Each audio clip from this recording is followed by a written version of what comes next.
mistake to make? I was saying last night, when David first mentioned it, I just assumed he said Portsmouth. I said, yeah, fine. And it was only about 2 days ago that it really sort of clicked where Plymouth was. Because I sort of said to him about, we were talking about when I was going to drive down. I was going to come down on a Friday night. He said, no, come down on the Saturday and you'll avoid the traffic. I thought, it's only an hour. You know, from Oxford.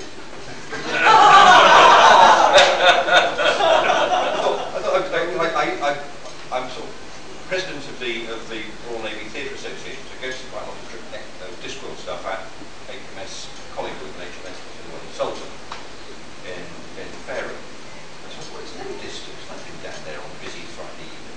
It's not bad.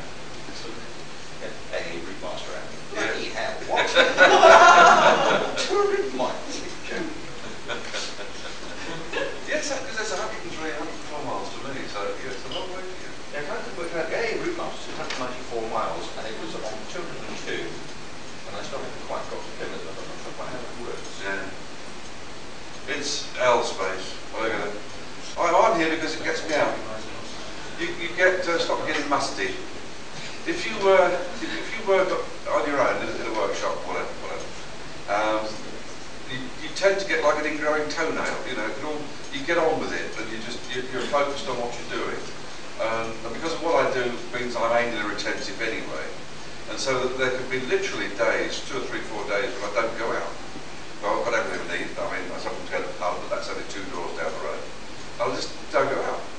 Well, I like it as it's work, and it's not work. You see, this is the thing. It's not work. I mean, it's bought past, it has to work, and then has fun at the end of it. Me, I have fun all the bloody time, and it's, you know, I sometimes pinch myself and think, is this real? Because I just wander down in the morning, I'll switch on the computer and see what's going on, answer the emails, download the orders. Israel, meantime, has done everything, the bits and pieces, all the real work, because it's about 10 o'clock in the morning, you see. So, coffee, talk to the parrot. Is the parrot talking back then? It is, it's saying, sod it. Terry was, sod it. And Terry's got it to say, trust me. What do you want? And it just picks things up. What do you want? And I have to moderate my language there with the parrot. But I've obviously missed, because the other day it fell off the perch. You know, you've seen it. Yeah. It fell off, well, it was doing something like that, it fell off the floor. And I went to pick it up and it went, oh fuck.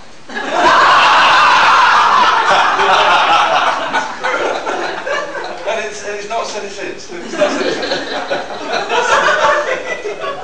So this year's great, and it was the way it said it. And the bit it does, it makes horrible noise, and it's row and whistles and God knows what else. And Isabel and I were trying to talk, and there were people around the place, and we said, oh, Lily, for Christ's sake, shut up, focus, together, really loud, you know. And she turned around, she said, what do you want? And it's, you know, it's just such an anarchist, it's wonderful. You can't get too full of your own personal importance when you got a parrot, because they'll bite you, you know. So, yeah, coming out, I mean, to meet guys like yourself, for me, is really good as a craftsman, because it just interacts. It's nice, and I'm with fellow travellers. We're both with fellow travellers, you know. It's where we can be us, you can be yourselves, and we haven't got to pretend we're not. Like we have, like you guys have to do. I don't. In normal day, yeah. Why are you here?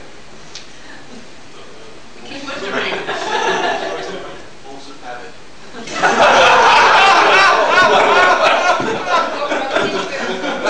You can say that about hemorrhoids, but you I roped into it 12 years ago and have gone up and down. There's not enough, there's not that many of us. Let's do it. So 12 years ago you got roped in and you've not stopped. Oh.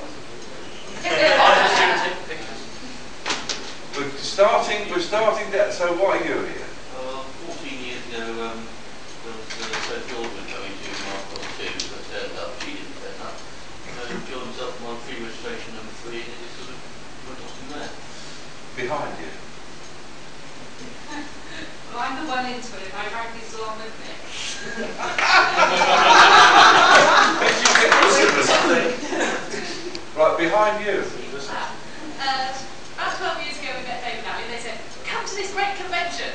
So we did, and we've been coming ever since. We'll escape one day. Next year. So, do you read science fiction at all, sir? Do you read, I mean, is this anything, were you just here because... No, I mean, I like science fiction. I prefer films and television. I don't read science fiction. I read Pratchett. I read some... No, I haven't read much fantasy. Okay. You're a Star Wars fan. So you're here for the sex of birds? No, I'm with my wife.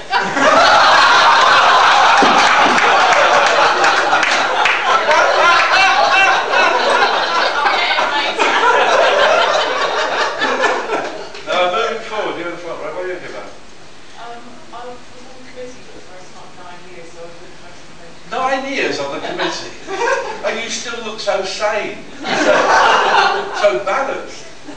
Why are you here?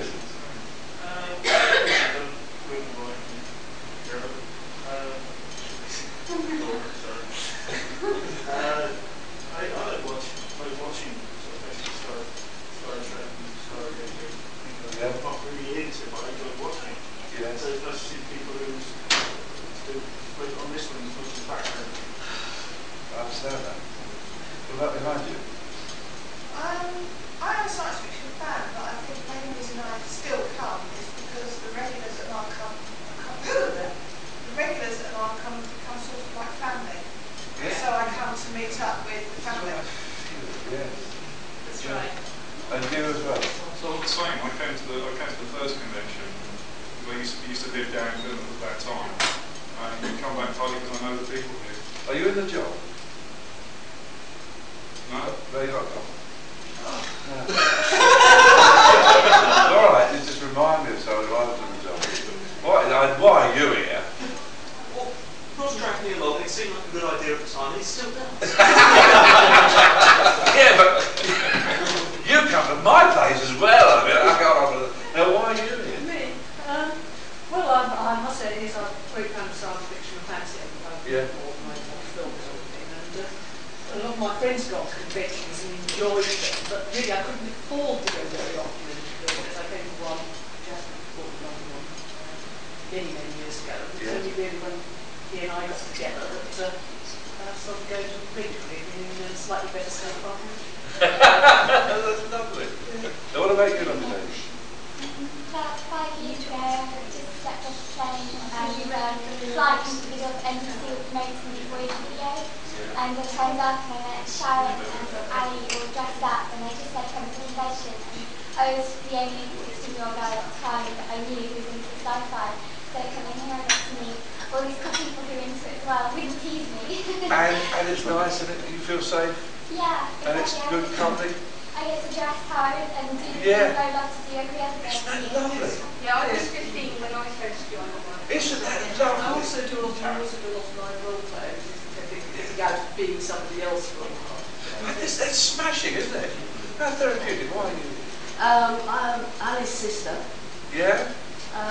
This is my first con actually because I've been living in Germany the last 14 years and it was just impossible to get here. Yes. And now I live in the Highlands of Scotland, but it was possible to get here. You came from Scotland? Yes. Yes, but I mean, it's not only just to come to the con, it's to visit family as well, because they're all here. Yes. You don't see them otherwise. The entire clan is here. But I think I'm right in saying that I introduced Ali, but certainly to Hitchhiker's Guide to the Galaxy. Oh, Probably Doctor Who, and I'm pretty sure Discworld as well. I'm got a lot to answer for. Hard and fast science fiction fan and fantasy fan. Why are you here? Yeah. Well, I've had an obsessive interest in science fiction since I was about 6. But I come to cons because although there's a lot of science fiction out there, I don't seem to meet science fiction people until I come to these places. And that's basically it. Why are you here?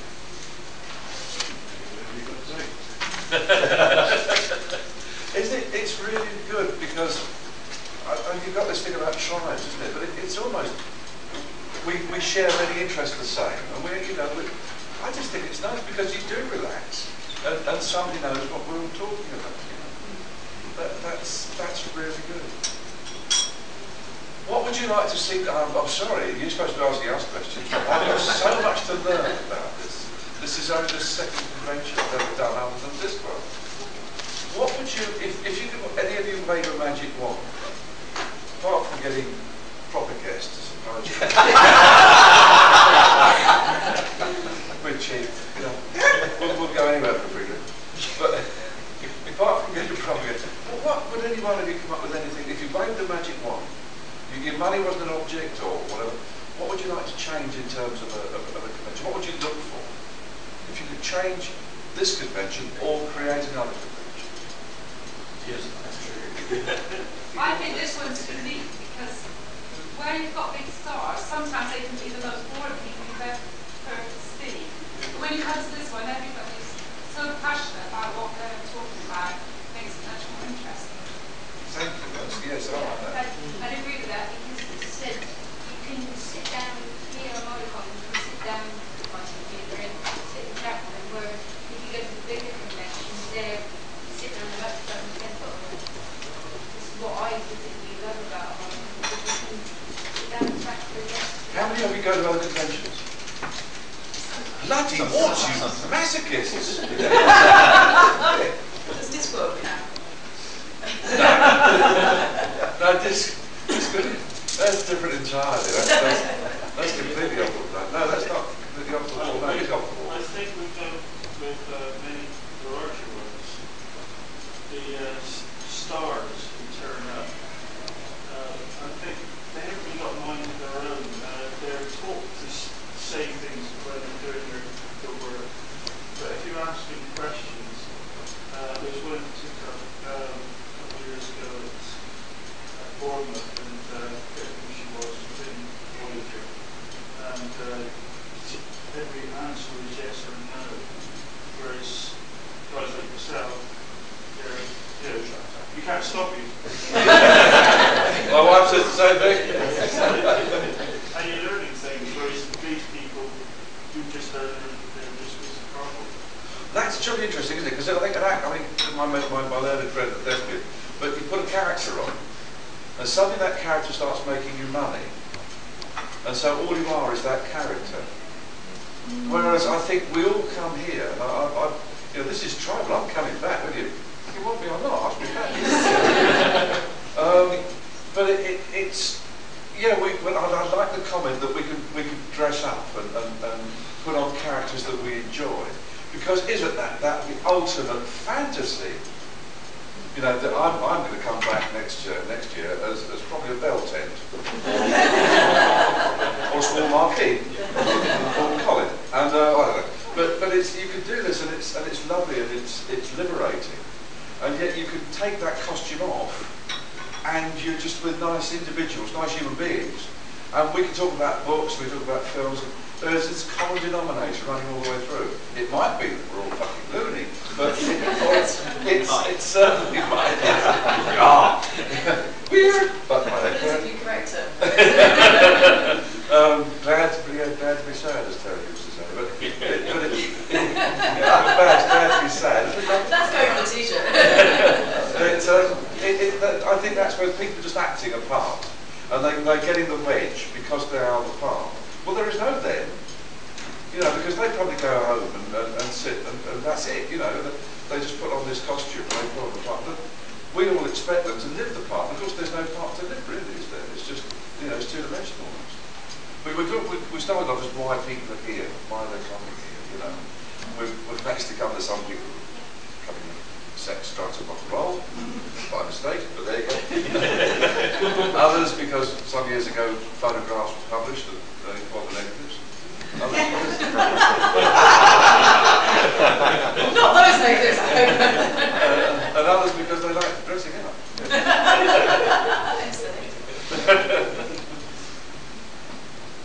I'm here because I won free registration last year.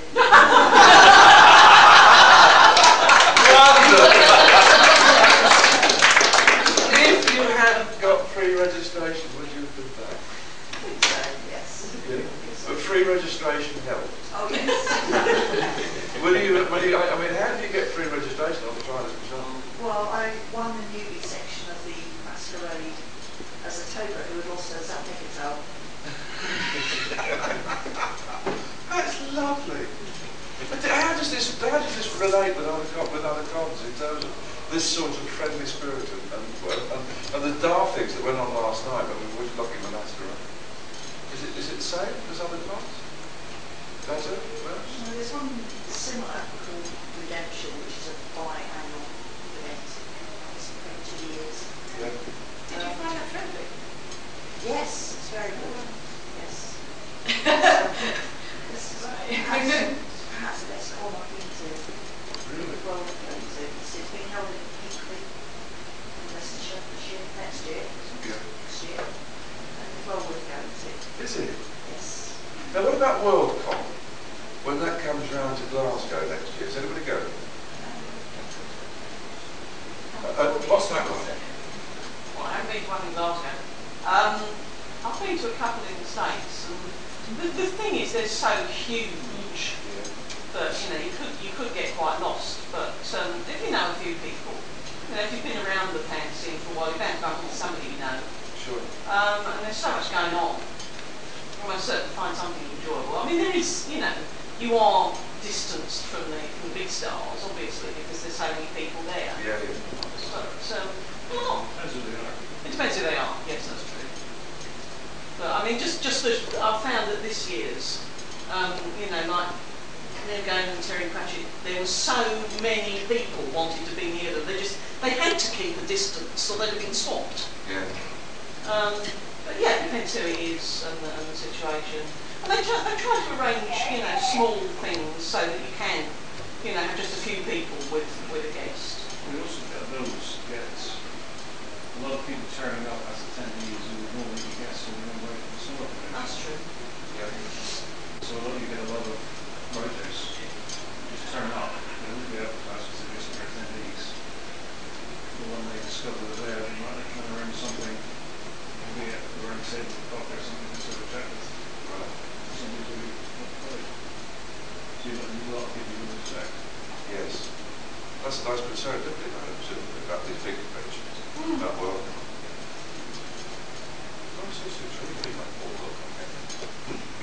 We got all welcome. The problems I find about big conventions often is there's so much going on. I always find on the programme there's a couple of hours here, but there's nothing I want to go and see. Hang on, there's 2 items on at the same time, and I'd like to see both of them. Only 2? And then you pick one, you go to it, and it doesn't happen. Well, it turns out to be a complete washout, and I don't know what you put in there. You certainly don't like to spend time here. Okay, it's 1:30 in the morning. I'm sat here playing silly word games with Mike Scott Rowan.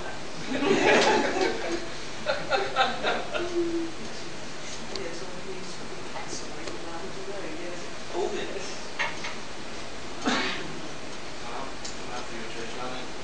One of the competitions, Armadacon 2, I had actually signed up for Armadacon 3, or found out I'd run 3 registrations. I'd like to Armadacon because it's, I certainly came down originally as a media guest who interested. They also had Aaron Caffrey, Adrian Cole, Brian Lumley as guests, writers, and I'd like to perhaps do a mixture of sort of media science fiction and written word, and so guys like you don't neatly fit into either of those 2 categories. Bloody right. Who's in the category? Why not? A lot of you talking very fondly about Anne McCaffrey. How many of you have actually sort of sat with her or saw her at this con? She's a remarkable lady. It's a scary one. Well, on the Sunday of the con, she said, I'm hungry.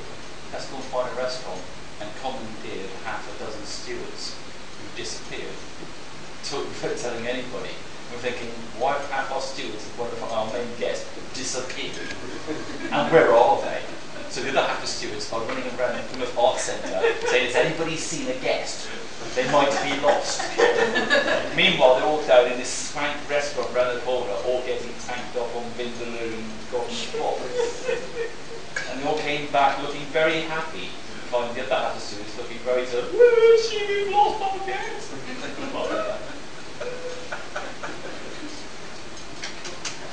And she was a bit more streetwise and conventional. Our first ever con, we had Catherine Kurtz as our chief author.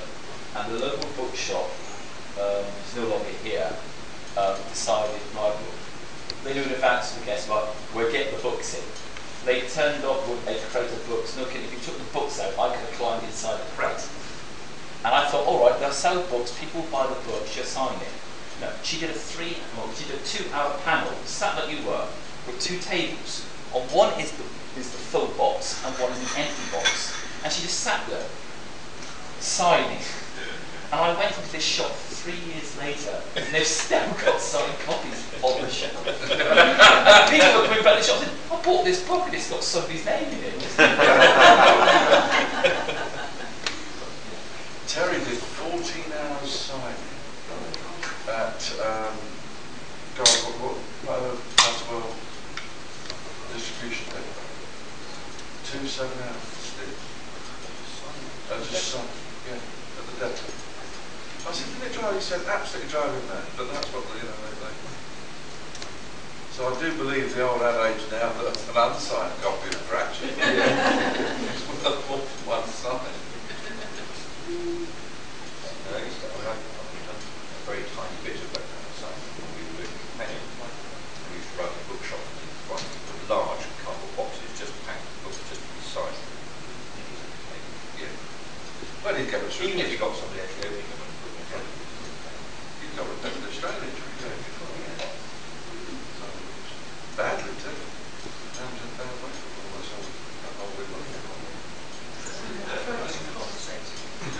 Yeah, sorry about that. and it's easier for him because he's had a long time being very Pratchett. He's trying to work his signature out. When I started to sign things, he was in civil service. I'm more used to sign my name, SP Briggs. I am signing my Christian name, so it doesn't come naturally to sign it. I had to sign things, Stephen. There's people I know who don't feel concerned about why I sign SP Briggs. So I go to really quickly. A bit formal and so I just can't get the flow right. His, no, it's like very proud.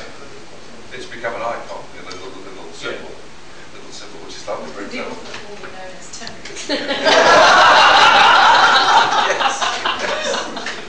He did say to me, he said that after when he first started with his first big signings, when he stopped petrol on the way home, he had to stop.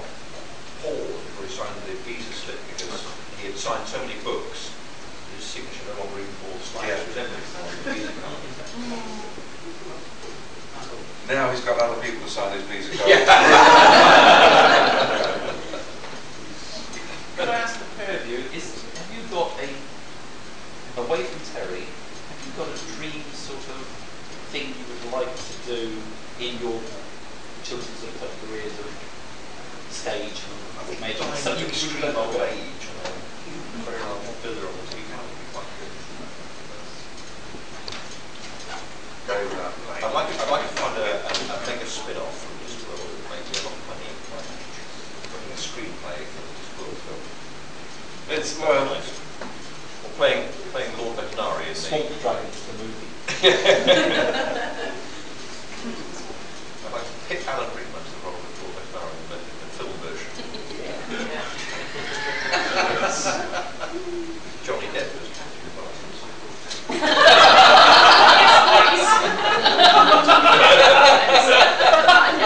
Oh, that's the next one.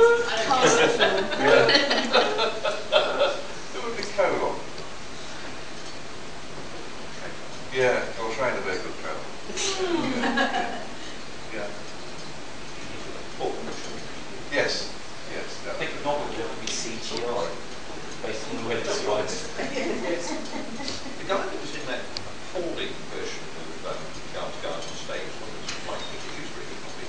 Yes, he was. Yes, he was. Really decent thing, isn't it? Yeah. Have many of you seen any of the plays, the Discworld plays and that sort of thing? Yeah, go on, you know.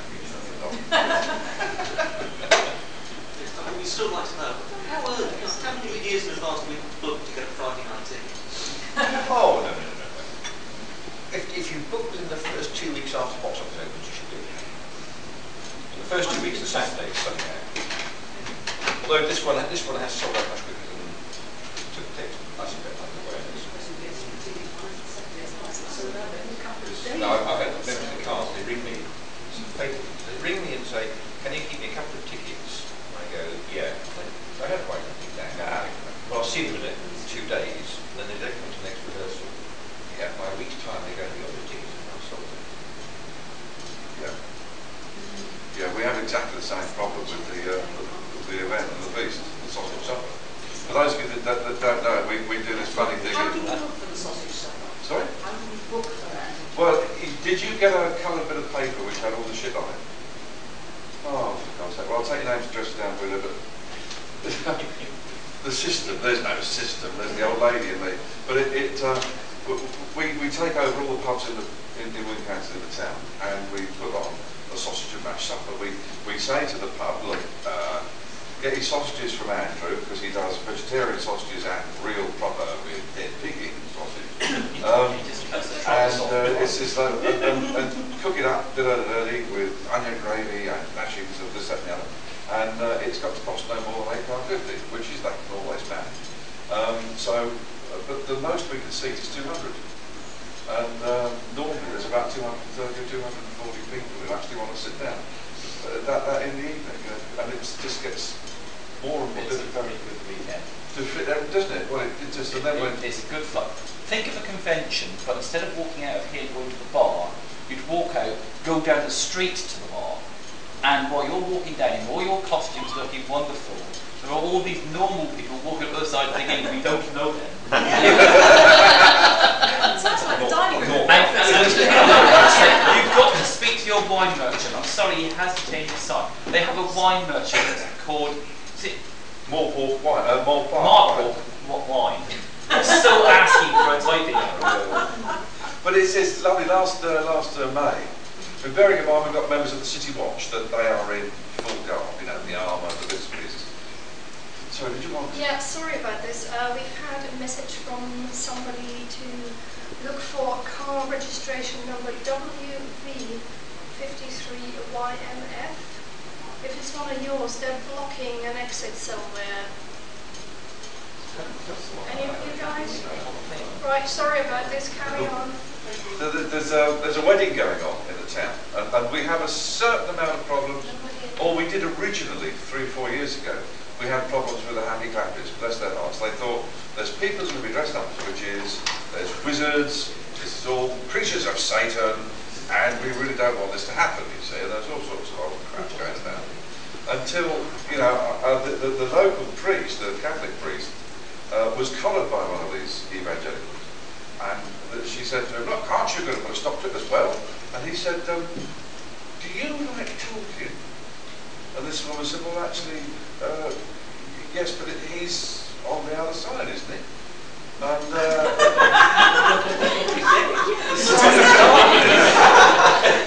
the side of Satan.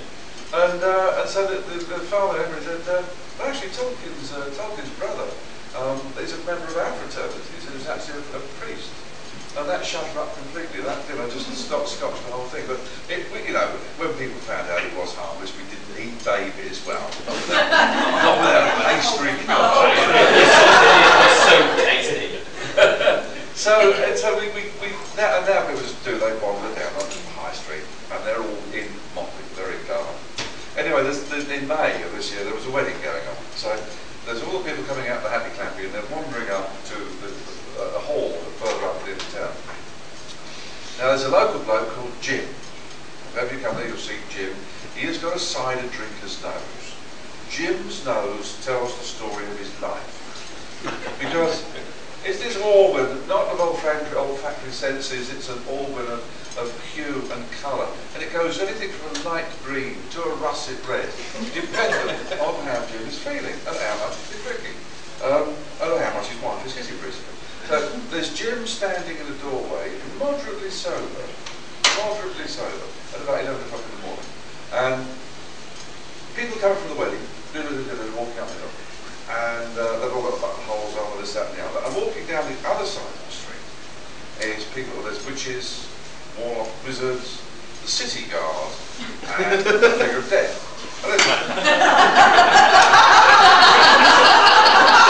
Neon scythe. It lit up at night. The scythe had a neon strip on the end, so it glowed in the dark. And they're just walking down the street, having a chat, you know, going down from our place to the pub. And this wedding party is at the George Drop. And they turn to Jim, who's obviously a local, and they say to Jim, "What's going on?" And Jim said, "What do you mean? It's like this all the time."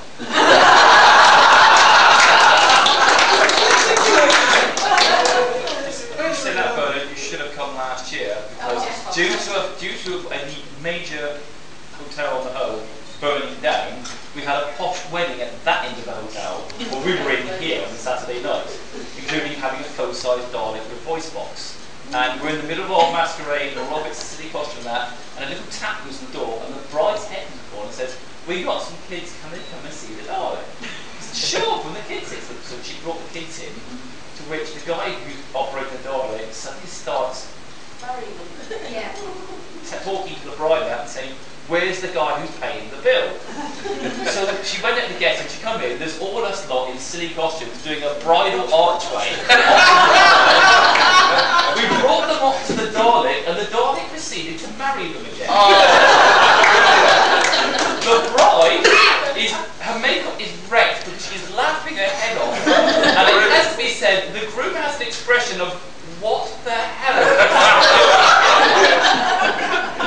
Lastly, there's so many of the guests, sorry to interrupt, said, "I'm glad this is happening because the wedding was so dull."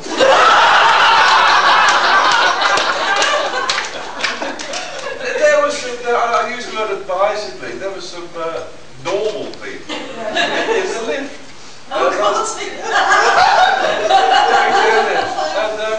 And I said, "Have you enjoyed your stay at the hotel?" And they said, yes, what's going on?" I said, "Well, what should I say?" It's mostly harmless. The lady sort of laughed, and the fellow looked a bit worried and said, "Well, what wasn't harmless?" Sorry, getting back to dull weddings, I can never forget a comment about an elderly friend of mine and some family get together. Weddings, miserable affairs. Give me a good funeral anyway. There's a lot to be said for that, isn't there? A good funeral, because you think it's at the end of the day. I made a huge faux pas at my mother's funeral because bless her heart, she'd had a long illness.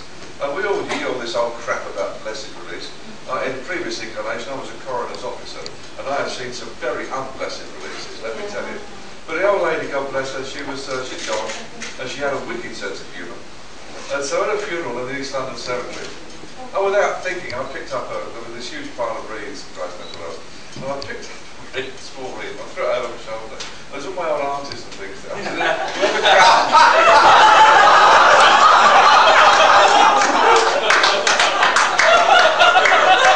really is true. And Auntie Doris caught it. Auntie Doris in my family was known as, "Here, guess who's dead?" We've all got them, haven't we? I grew up these days in London, it's a little bit of, and you've got these characters, and they've just got these little catchphrases. You've had, "Hey, Aunt Doris, how you doing?" Here, guess who's dead?" And it's lovely, Funerals can be really, really good. And when Terry was ill a few weeks back, when he was going to hospital, it was the 9th of July, because we were down at Bath Postal Museum. He was going into hospital, I think, on the Monday for his op, and he was obviously concerned about it. And so we started about with this bloody linear machine, and it really was. It was a cock-up. Said yesterday it was an absolute cock-up. So we go and have a drink, and he said, "I'll show you." He said, "There's a lovely museum round the corner." Now, I don't walk too well, and normally he's off like a rat down a drain pipe, but because of the old heart condition, he was my pace, you see. So we're walking up one of these many hills in Bath to get to this museum we knew. We both stopped, A, because I was out of breath, and B, because he was a bit worried about his arm. He said, if any, and there was funeral director's opposite. So I said, how about that then? He said, no look, he said, I want the big job, he said. If anything happens to me, he said, I want the big job. He said, the horses, the plumes, the whole bloody lot. So I said, yeah. I said, no, I'll do it. Well, I won't. I said, Liz will, surely. You've made your arrangements. And he said, yeah, right. I said, not that. Come on, not that. You get to this road. Piece of piss, this one. Yeah, but if, he said. So we walked a bit further. He said, what sort of funeral are you going to have? So I said, oh, exactly the same, except I said, I've got all my sons as pallbearers. I said, because I want to give the bastards ruptures. I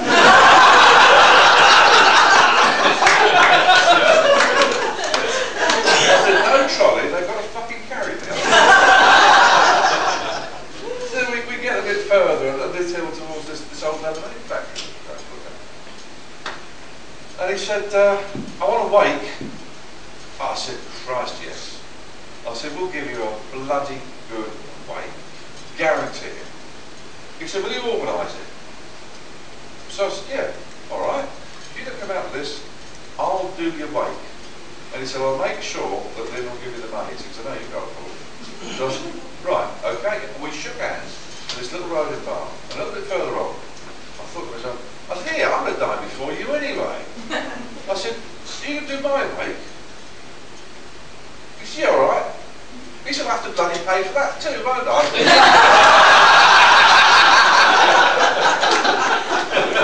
Mortality.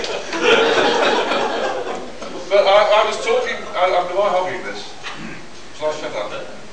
Because it does, I'll tell you. I was talking to a publisher at some place up about that recently. And because Terry had been ill. And there's nothing like hearing a publisher's arsehole go 6 months after ground, 6 months after ground, 6 months after ground, as one of their great living authors goes under the knife. And Terry had come out of this and was alive, and they could see another 15 or 20 books. And I said to Patrick, for it was he, Patrick Kenton Smith, a transport mate, I said, you're all right now then? Yes, he said, yes, if anything had happened. Yes, that's okay. And standing next to him, what's Patrick's boss's name? Well, he works with Larry. Larry. Larry is, I mean, Patrick is the managing director of Transworld. He's erudite, delightful, very, very amusing, and very clever. And like a lot of publishers, if he swallowed a nail, he'd shit a corkscrew. I mean, basically, they're all bent. I mean, they really are, they're shockers. But Patrick, of all of them, I mean, he treats us very well, he's okay. And Larry, his boss, or whatever he is not of the same cut. He's not the same. And Larry is a real hood. And you can see it, can't you, Larry? I mean, he can't shake hands with Larry, count your fingers. Don't let him get behind you because he'll pick your pocket and all this stuff. But Larry's a heavy smoker. So we're at this do in the vaults of the, whatever it was, Royal Academy vaults in the smoking London. And of course you can't bloody smoke. It's like, it's a fucking place, isn't it? You can't like you pipe up in here in case they pull the building down. But anyway, so we're all hanging around there, and I've never seen this before because but people hanging on outside buildings. It's awesome, isn't it? These little creaks. I mean, all you non-smokers must go, oh, it's cold. But they're all out there. And I'm out there with big pipe, and it's starting to rain. And this guy Larry comes out, lights up his fags. He said, "That's all right." And he knows I've made the Terry. He says, "All right, yeah, go on." I said, "The good news about Terry, isn't it?" He said, "God, you don't know." He said, "Yes." I said, "Still," I said, "Well, I mean, you know, there's got to be a silver lining to every cloud. If Terry went," I said, "you get all his back numbers. There'd all be a completely new, interest in his books. And you've got, Christ," I said, "someone's got to write his obituary." I said, "That's already going to be written as far as the newspaper is concerned, so they just update it." I said, "And then there's the autobiography." I said, "Yeah. What, do you reckon there'd be an autobiography then?" I said, "Christ, there'd be a smashing autobiography." Oh, he said, "Well, Who did that then? I said, well, me and Briggs.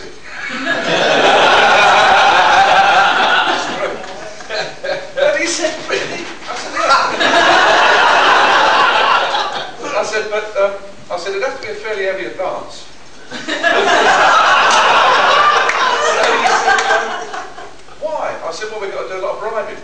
He said, who are you going to bribe? I said, well, Rob Wilkins, Terry's PA. I said, we need to know where all the bodies are buried. He said, you're on. Excellent, much. So, There's other ways of bribing, Rob.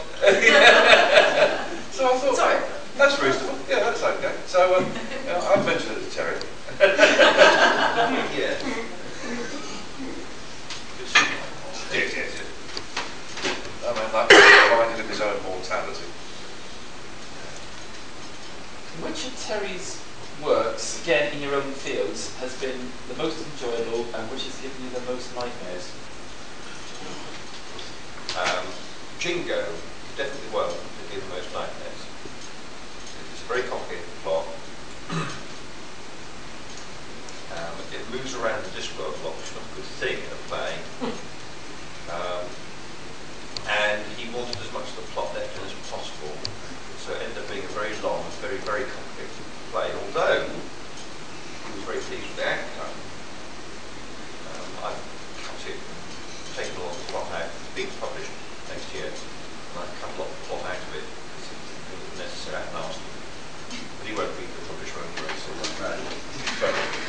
but it just wasn't necessary, and it was far too complicated, and that was the worst. I hated it was an awful thing to try and squish into getting in.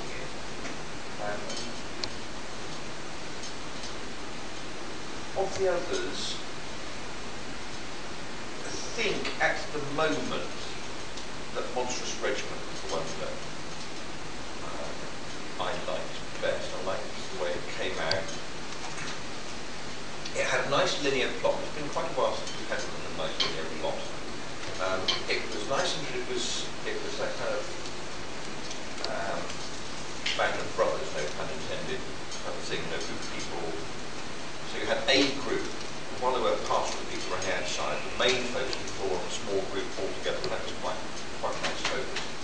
And because dramatically we had all that sharp music to bring into it, it all helped to, for the audiences that weren't Discworld fans, it helped make it all understandable where it's coming from in the back. And I like that one, it worked well. And even Mr. Patrick liked it, so it's a win-win scenario.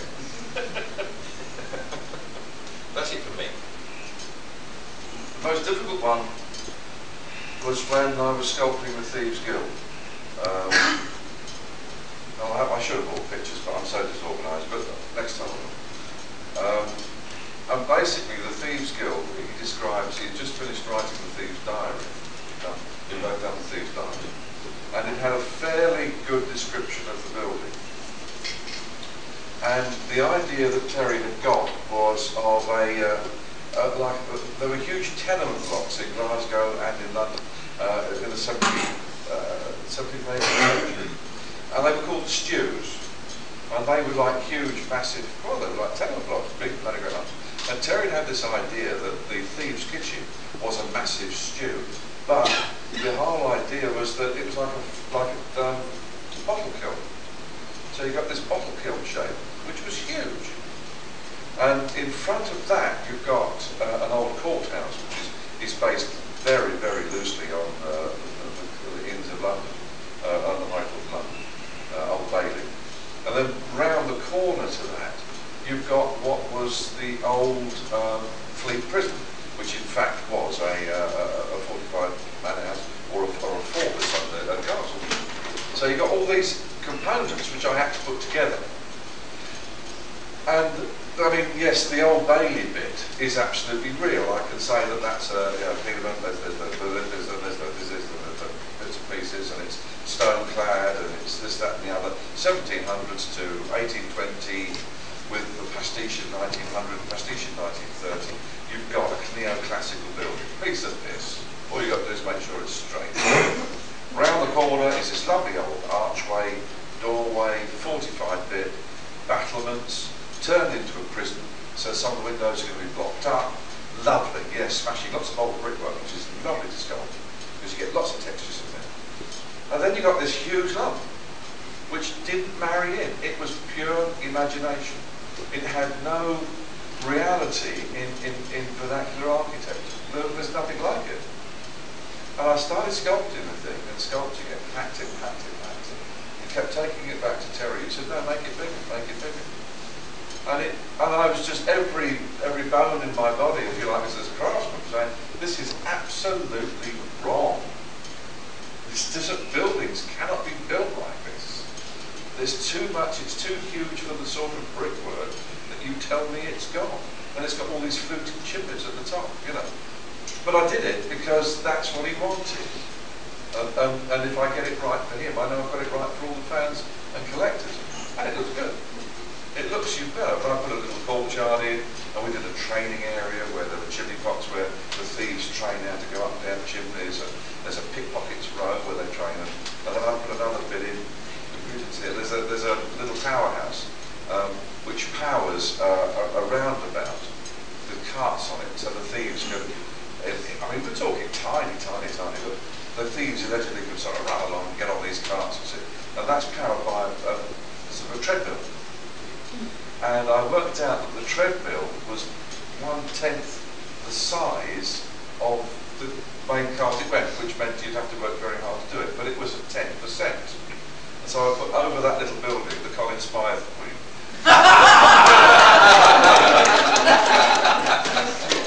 And Colin's never found out about it. So that was a real horror, but every, I mean, I don't know, it must be the same for all of us, surely. There's always that business, it's creating a piece of work is like fornication. You've got foreplay when you go, oh, this could be really lovely. You've again got a really good bit of hard work, oh, why am I enjoying myself? And then you go, oh God, why did I start this? I'm drunk. I don't know your name. Don't go.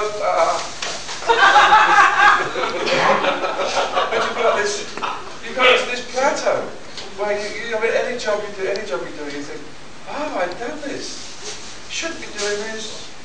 This is horrible. And this sort of goes down a bit, and you find all sorts of problems in the process. You must be saying, sure, we all do it work, you know. Why? And then you sort of see the highlight again. You start putting it out, and then it's just crescendo, and you go, oh yeah, that's all right. That's really okay. And I've just finished a job, which was so it's what I wanted to do for a long time. It's the head of the hog farm. And I mean, for us Discworld Urban, there's a guy who goes, you know, my name called Paul Kidley, who is quite a talented artist, good illustrator, but he tends to stand in the light because everything you ever want to do, Paul Kidley has drawn, and once somebody has drawn it, as opposed to the writing, it's there in stone, or it's there on a bit of paper. And I didn't know how to get around this because I had a different view of the hog farm from what Paul's drawing was. So I put off over a couple of years doing this piece work. And it just came to me, I thought, no, there is a difference, there is a way. And so I sculpted this thing, and my hog father is recognisably a hog father, but I've attacked it, you know, that it's a nice gusty bit of sculpture. Because my hands are going, and I want to get as much in as I can in the next 2 or 3 years, so that I really look back in 5 or 6 years' time and say, yeah, that wasn't too bad, I can't do it now, but that wasn't too bad. So it's really gutsy, and I like it. It's nice piece of work. And I finished that before I drove away to come here. And I thought, yeah. Now the thing is, I'll get back tonight, and I'll look at it. It's a piece of shit. Because if you don't feel that, you'll never do another one. Well, you know, we've got to say the next one will be better. Except for the almanac, which is by far better than any diary that's ever been written. Frigging value of better.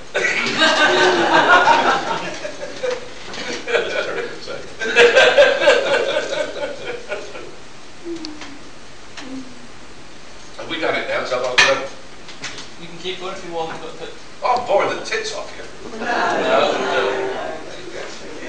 Go on, you time. What's that? It was on something. I ask a question, Stephen? You said yesterday that you went to see one of your plays in Germany. Was it in German? Yeah. How did it carry? Very well, actually. I mean, the one we went to see was Weird Sisters. And obviously I've seen dozens of productions of Weird Sisters, so I'm really afraid the plot very well anyway. And so it was possible to follow it, and it was definitely the best amateur production I've seen of any of the plays anywhere. Their standard of acting was extremely good right across the entire cast. So it was very funny, and you could follow it. You couldn't follow everything. They actually they introduced an extra narrator into it to make sure the German audiences were keeping up with the plot. And we didn't know what he was saying, but he was saying it very nicely there. But it was just very good, and you did follow it. I mean, we also went to see them do Carpe Jugulum 2 years later, which again was very well acted, but the guy who was directing was also playing the Count and had been a bit self-indulgent. It is a long play, Carpe Jugulum, and it didn't matter to Terry and me how long it lasted because we were staying over anyway. But I think it's nearly 4 hours, which is, you know, it's a hell of a long play. And although it didn't drag from the point of view that the play was very good, we got a bus to get home, I think we were driving back anyway. But he was been a bit self-indulgent with set changes and things.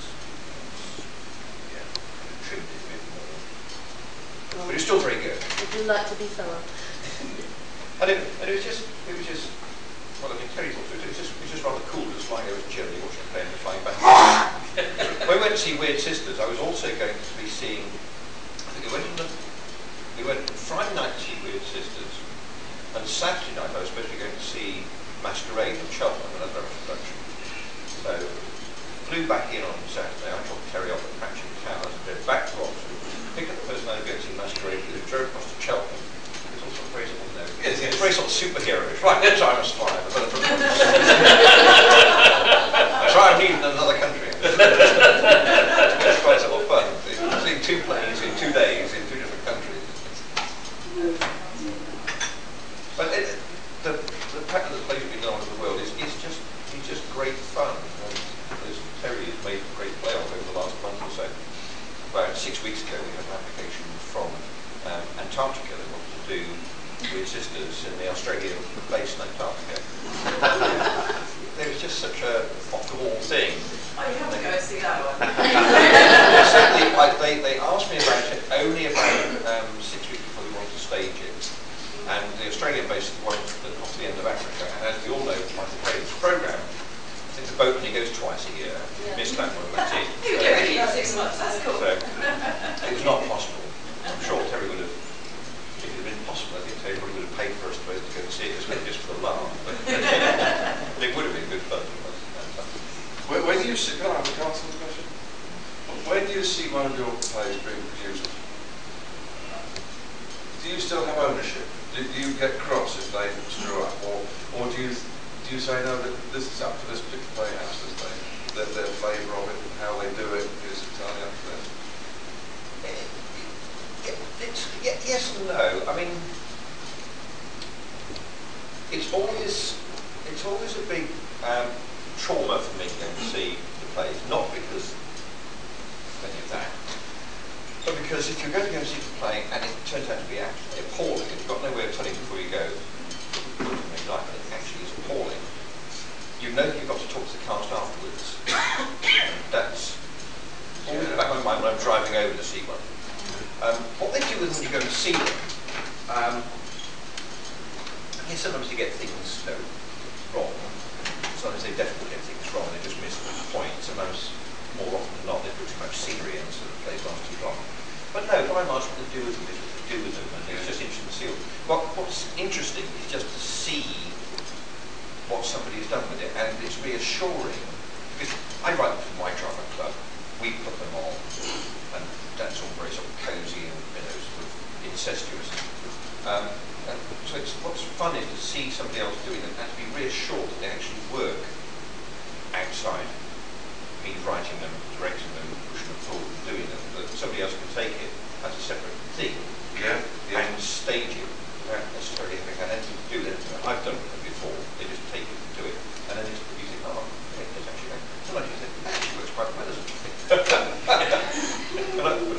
masqueraded up by somebody else. They thought, actually, it worked quite nicely. It played quite good, actually.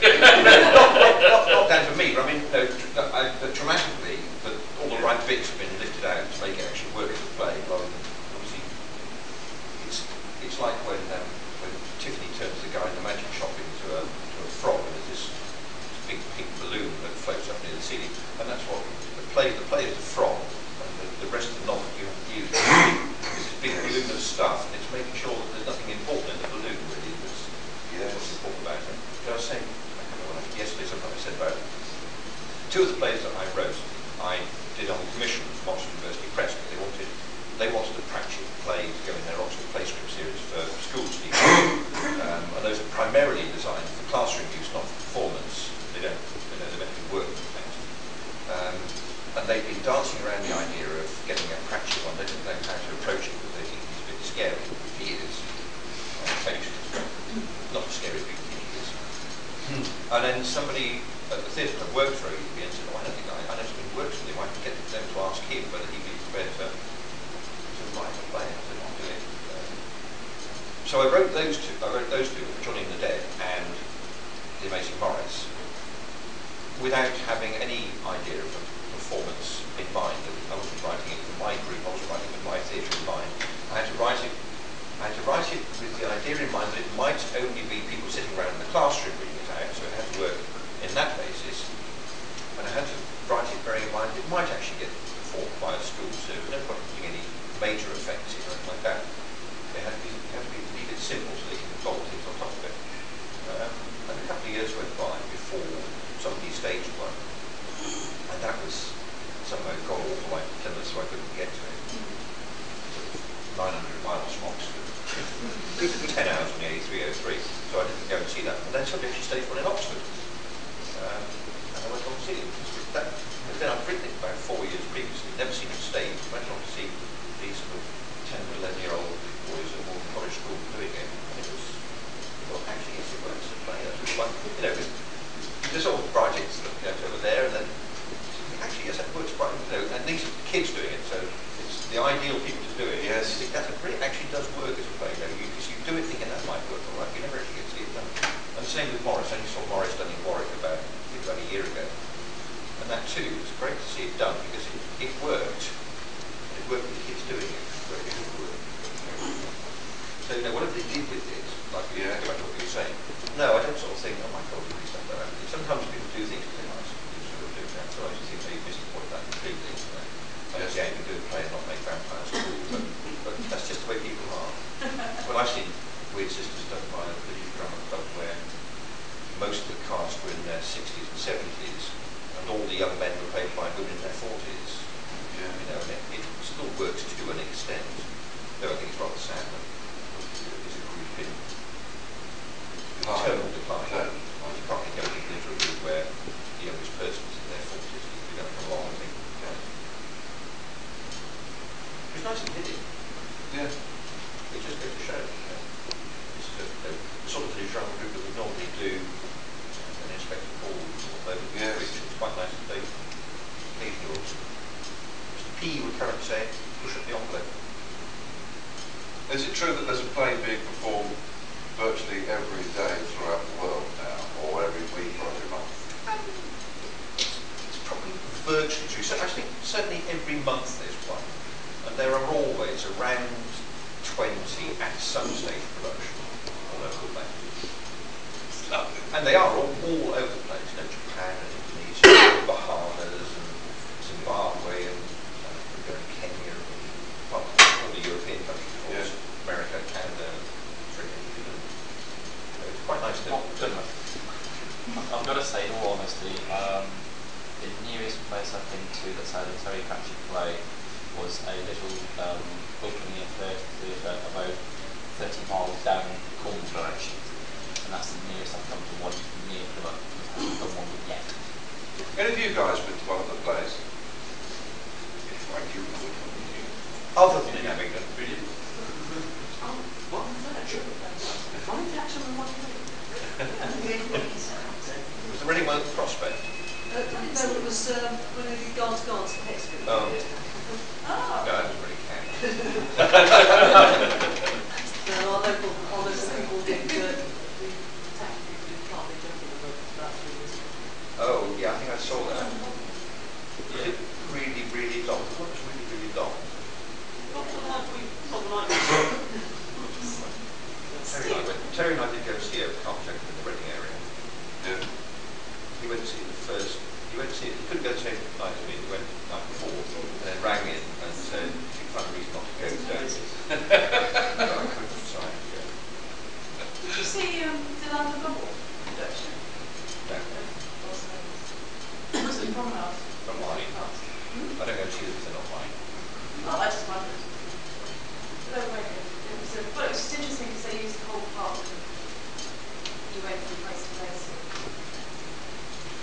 writing a play, when you're writing for Jerry's work, or any play, do you hear the voices?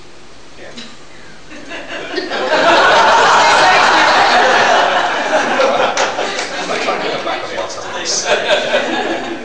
You actually get the dialogue is working in your head. Yeah. Whenever he sends me a book, and he usually sends me an electronic copy, email me a copy, as soon as he thinks he's come close to it being a final version. Not always.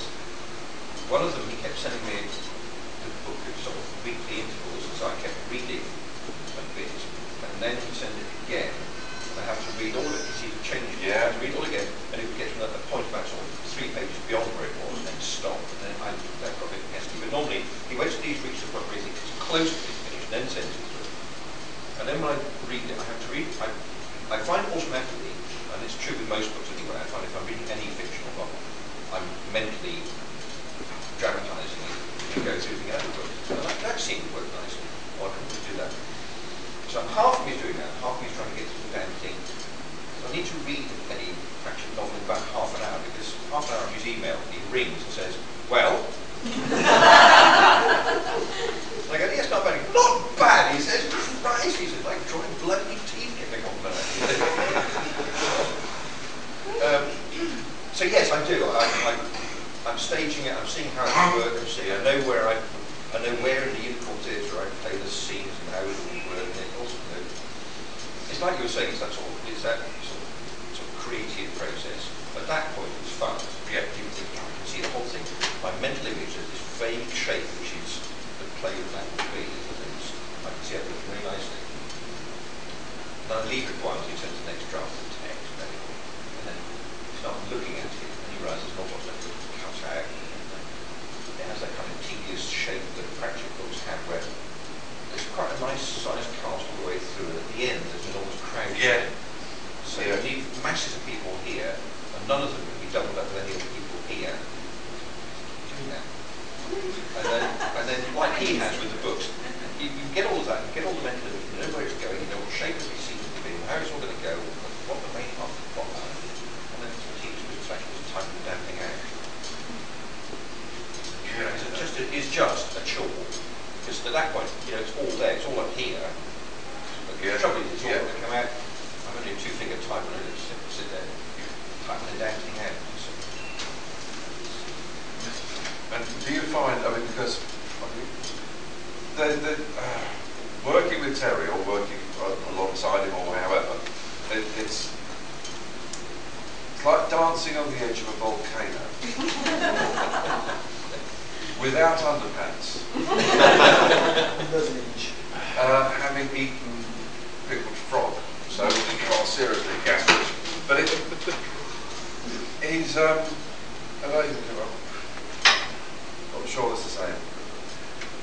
When Terry's actually writing, and is in that first flash, when the book is really happening, it is a joy, because you go there, and I'm very fortunate because I live so near, so I'll pop across or whatever, and it's you're part of a process. What do you think about this? And I know he phoned Stephen up for bits and pieces, and for one sort of thing, and other people for other bits and pieces. So he's got all this information that he's asking for, or opinions, or whatever going on. And then his arsehole time is when he edits his bloody thing. And that's when you just don't go anywhere near, because in Terry's editing, it is gruesome, because he's literally deconstructing his own work. And so do you find that too? Yeah. So I don't have to do that. He hates that bit. Yeah. And as he says, he then holds out the next book as a character himself. Get through all this tedious stuff, and you can start on the next book. Because in that sense, he's rather like us now, he doesn't like to have downtime. No. We always start the next show the day after we struck the set the preceding one. Don't like to have any gap. Sunday we struck the set, get the costumes off. Monday, next day. Same with the TV. Yes. We don't like that empty feeling you get when a show's over and it's. Well, I think it's I mean, how many of you guys here work for yourself? Anybody self-employed? Don't, okay. There are 3 of us that can say, give us this day our daily bread, and really mean it.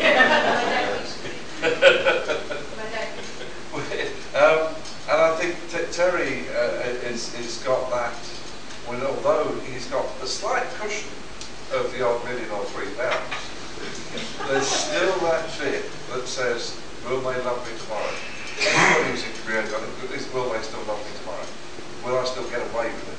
And so you start, as soon as you've done one piece, you start another piece, because if you don't, there's a bit at the back of your head which says, I won't eat, or drink, or in my case, smoke.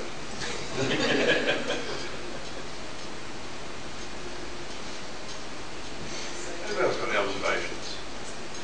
Have either of you wanted to revisit something you've done, have a second shot of it? Well, I got the chance for Jingo. And yes, I mean, quite a few of the early public players wouldn't mind going back to them again, because, you know, things change. You make decisions, some made decisions 11 years ago adapting to the earlier ones I wouldn't have made later on. Yeah, so, but things are out there that publishers we are redoing, so what I tend to do now is if there are things that Terry and I have both discussed and think might be better put back into the play, instead of I suggest them to groups and they ask them to stage them. But mostly you do.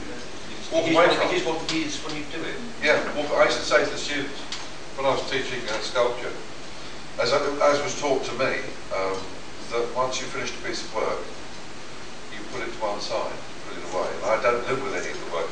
There's 2 or 3 pieces I've got around the house, but very, very little I live with. Now we've got a bit of a shoppish area down bottom. I see it every day, and I can always see faults in it. But the one piece I wanted to change, because it was the first piece I ever did, first real Discworld piece of architecture, was the Unseen University, which came about out of sheer fluke. Because it was, I fancied doing some architectural work. I'd done a lot for a company called Lilliput Lane and another company called David Winter. So if you've seen all these little horrible cottages around the place, I'm responsible for some of them. You know, I hang my head in shame. This is serious kitsch. And so when I came to get a chance to do the Unseen University, which I talked with Terry about, and we produced it in parts because it was so bloody big, and it was, I mean, it was a job. It was a 6-month, 9-month job producing this whole thing, and I was very much learning as I went along, because I'd started the whole scale off in Lilliput Lane scale, which is almost 1/12. It's a little bit above miniature railway, but all the bricks, so you can get all the bricks and all the tiles and all that sort of shit in. So then the Unseen University was coming on, and I was sculpting these huge doorways and bits and pieces like that. And that was what, 10, 12 years ago. I'm a much better sculptor now than I was then. And so I'd love to have gone back and actually do it. But of course, because it's now all sold out, the editions have sold out, and the editions have now been changing hands and on eBay, and sometimes they're £1,000 and sometimes they're 750 and sometimes they're 900, you know. And there's something people bought for 250 quid 8 years ago. I can't go back and do another one. But Terry agreed, or Terry's idea was this year that we produce a cut-out book. And it's going to be the Unseen University cut-out book. And so I've got a chance of going back in and altering, or doing bits for the inside, which I couldn't do as a three-dimensional sculpture. So now I've got the chance of actually drawing bloody stupid Johnson's organ, but more importantly, and the bathroom. But the bit I'm really looking forward to doing is to show how water power will actually drive both the organ and the bathroom. Really nice bathroom. And there's a paper engineer who's very, very clever young man, and he's actually doing all the mechanics of how these sheets of paper will fold, and you'll cut them out and fold them up. I mean, it's a year's work for him, and about 6 weeks for me. But so that's nice. I've got the chance to revisit, but in a different medium, which is nice. Otherwise, no, you walk away. It's like old girlfriends. Do you find it pesky to do something twice? Don't you? To have to redo something you Yes. done? Like yes, I've done drawings and then lost them. I've had to redo it. Oh. I hate having to redo something I've done once. Yeah. Yeah. People do something very trivial because in piece of time, little drawing of an arrow so you can keep that. Yeah. Which I did. Yeah. And then drew it, sent it to Terry, and then you should bigger, so I looked at it again. And he said, no, really, no. I sent the publisher and they said, no, it needs to be bigger, then we'll scale it back down again. I ended up doing it about 4 times. I get really fed up with it. Honestly, it would keep that time, but it was annoying. You have to keep doing it. I didn't like it. I liked the first one. I was happy with the first one. Yeah. Even though it was not very complicated, but just, that felt fine. And then I keep doubting again. Book covers are the biggest arsehole. I think book covers, because you're onto different, I mean, I don't have 2, but I hate them, you know, and the money's not terribly good. So I don't know why I bothered the second time. But it's you've got so many other criteria, and you can produce something. And I can remember dear old Josh Kirby, a lovely bloke, lovely man. And I remember talking to him donkeys years ago, and I said, how's things going, Josh? And we had a chat, because he lived not far from me in those days, in East Anglia. And he said, well, with the fucking publishers, he said, it'd be great. So and I said, well, you know, this is, but he said, oh, I love the work. He said, it's just the publishers. Just do a nice piece of work. He said, the next thing I won't chop it up. And that's, it's going back to it. That's right, yeah. For Josh's piece of artwork, then it's a cover. Yeah. He didn't like having to paint it so it had gaps in the right places. Right. The text and the barcode and the blurb on the back, all that kind of stuff. Yeah, yeah. What about you? But they don't want to work me. What about me? Well, I'd like to know what it is that drives a man. No, we're not talking about dressing up. Ask away, go. What drives a human being to take? Let me share something with you. Yeah. A while back, somebody said to me, he said, "Yes, I've got this idea about actually putting Stephen's map of Ant Morphle into digital form." So I said, well, that sounds clever, nice idea. Yeah, good. I said, because if you've got it in digital format, then presumably you can play all sorts of games, and we can actually walk through Ant Morphle. Oh yeah. He said, yeah, you can position it so you've got an eye line and you see the buildings. I said, that I know Terry would love. Terry would absolutely rate it. So just let's say that. So a few days pass. And then my computer becomes constipated.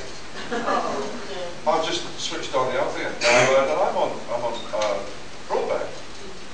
And even on broadband, the computer's going, oh no! I could hear it. Its eyes were watering. This packet of information was giving it ointment, you know. So, what the hell is this?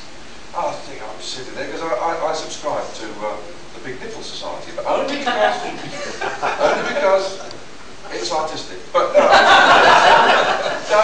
think, what on earth is going on? And I'm looking at the counter in the ground and it's still covering the computer. No more. Eventually, and I thought, I'll try to open this email up. And I tried to open this bloody thing, and all I could see was like black. It was like looking into space, because it says open, you know, I'm not from the computers. I can't apply, I have to use them, but I don't know how they work. And number one son has had another child, so I never see him. And all I see is open attachment, you see, if you I go, ditty, ditty, ditty, ditty, ditty, ditty, ditty, and all of a sudden, bang, it's a black screen. This twit phones up. Did you get it? I said, did I get what? And he said, well, I've just sent you a bit of F4. I said, is that what the fucking thing is? I said, all right. I said, well, what is, he says, not much of the city. It's not much of the city, a bit of it. I said, what scale are we using? Oh, 1-to-1. I will cut in and explain. Apart from the silly side of me, the serious side of me is I'm actually an engineer working in a drawing office. And with the glories of computer design, I can draw Ankh-Morpork in virtual space. And it says what? A good idea. I can go into the settings of my computer, and it has the range of I can draw it in angstroms, but to the nearest atom, or I can draw it to the nearest parsec. And so you just draw everything. So what I did, I've got to say, I mean, yes, I've been working this project in secret because he told me to for quite a while, and I've been drawing a digital version of the very, very, very good Ankh-Morpork map.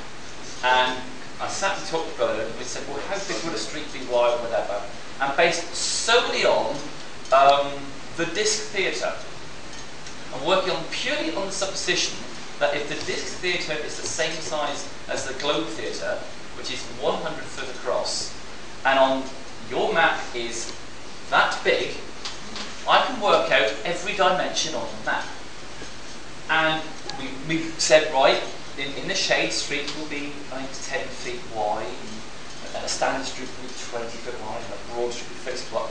And we've drawn it. I mean, I've got plots upstairs that you really insist, when you insist. And I've based purely on what we've guesstimated. I have to say, your map is probably, I mean, I'm drawing to the nearest inch, and your map is so good. It's scary.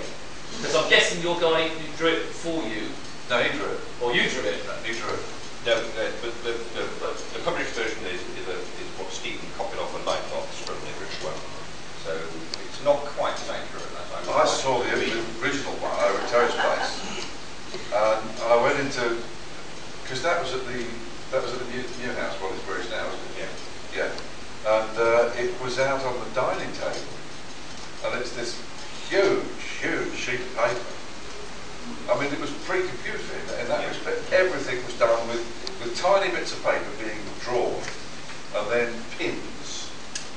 The whole thing. I mean, it was just awesome. How long did it take you to do that? 6 months, I think. Hell of a job. Well, actually, what happened with the map? Interestingly, because people know from yesterday, when we were doing Streets of Ankh-Morpork, it was very early in my collaboration with Mr. Pratchets. So I'd been going tremendously well, and I'd not been involved in publishing before. And we spoke about it, and I had drawn, as I explained to everyone, a huge map covered in Tipex and glue and sheets of paper on top of each other, which was the master map. And eventually, in photocopy, it sent off to Stephen Blair, and what Stephen was supposed to be doing was putting up a light box, putting his paper on top, and tracing it precisely and using it as the basis of the artwork. And as I said, 95% accurate, although the altered dimensions of streets in a way which didn't suit what I however. So he went off and produced the artwork. The first artwork came from Transworld, colour photograph, the whole thing, 1-to-1. While Terry was in Australia on the signing tour. Oh, yeah. And when it turned up, the map itself of Ankh-Morpork was about 2/3 the size of the one that I drawn. And most of the rest of the page was Stephen's borders, diagrams, pictures and things. And I didn't actually like it. Yeah. And I wasn't quite sure what to do about it because I had no way of contacting Terry. They wanted approval before he got back, and I didn't like it.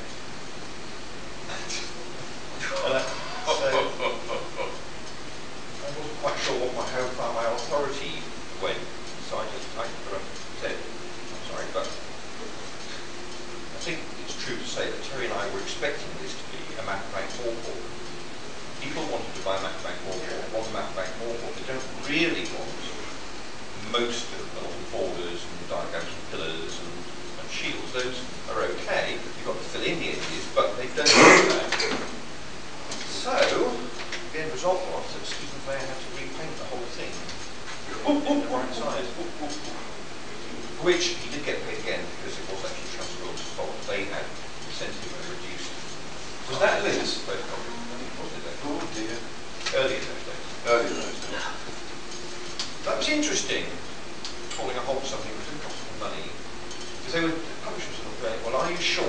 This does mean we'll have to have the whole thing being done, you realise? Oh dear.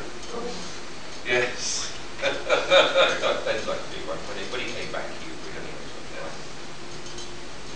I also changed the last cover of Discworld Companion. They said, well, the Kibby did the cover for. Yes. They sent me the proof of that one. When you get the proof copy, it's just not crappy or a photocopy. It is actually the printed cover, like it will look on the book. It's the perfect thing. And it looked like the final thing, but I didn't like it. It was too dark, and they'd used silver. They'd used flat silver foil for the Terry Pratchett companion. I just thought it was shite. And then so they changed that as well. He was out of the country for that as well. I don't like it. I don't like the illustration. The picture's too dark, and you want this all to be in gold print with a raised thing. It looks a bit more classy. It looks crap. They'll try it. And then you get the other problem. When the almanac was mooted, and we went through all this whole process of was it going to be a proper almanac, which is soft cover, soft paper with a hole stuck in it so it would go in the boot. And then that got changed to this bloody thing that they put out. Paul Kidby had done a panel for the cover, which was the wrong size, because he always does panels for the cover, which was the wrong size. So that had to be all photoshopped in. I did all that. Then I'd done the back as I thought it ought to look.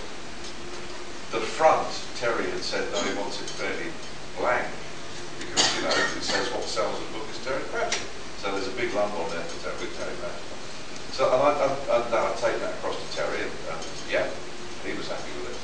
Off to Transworld, who then said, we prefer the back, because it's more almanac-y, you see. So I said, well, look, now this puts me in a difficult position, so you really ought to talk to Terry about this. So I don't know what they said to Terry, but the next thing was I was called over to the Pratchett Towers, and Terry said, I haven't had so much for a long time. And he's got Rob on Rob's computer, and they've got Photoshop on there, and Terry is playing around, designing the front cover. I'm putting cabbages and bits of it. So the front cover that's on the almanac now is virtually as Terry finished. But it's if he gets out of his pram and does something different, it can be absolute murder. But you see he's enjoying himself so much, you don't like to say it's not the way to do it. You know? And unfortunately time has come to a close. Good. We have time for one more shameless plugging of merchandising.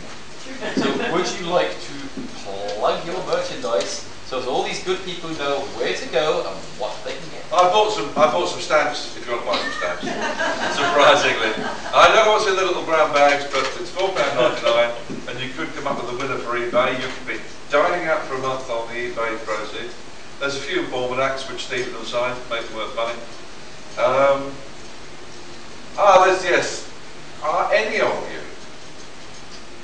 liable to be taking a journey across the sea in the next year?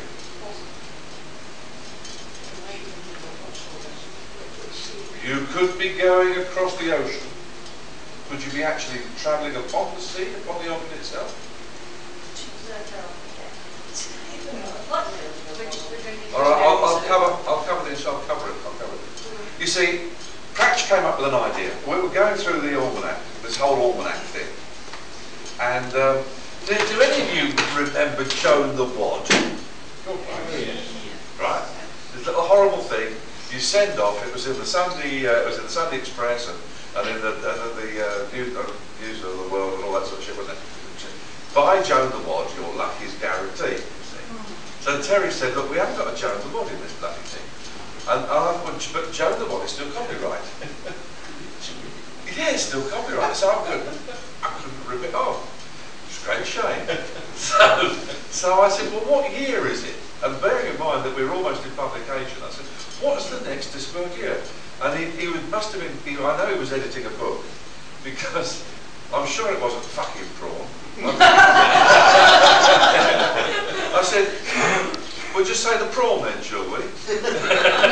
All right, you're the Prawn. Right, you're the Prawn, you're the Prawn, you're the Prawn, you're the Prawn. And then he must have felt a bit guilty, because he phoned me up and said, of course, he said, we could always have a medal. I said, you're on. I said, I'll do a little medal, the year of the Prawn. I said, what would it guarantee? Oh, he said, you'll never get shipwrecked. So, we've got a medal which guarantees you will never get shipwrecked. If you get shipwrecked, bring the medal back to me, and I'll give you your £4 back. If you get attacked by a kraken or anything like that, ditto. Alright? So it's fair off, I can't be fair at that. He would cut his own throat.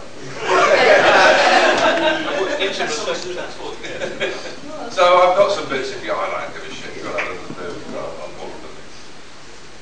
That's it. My website is stephenbriggs.com. And next year we're doing a joint catalogue together.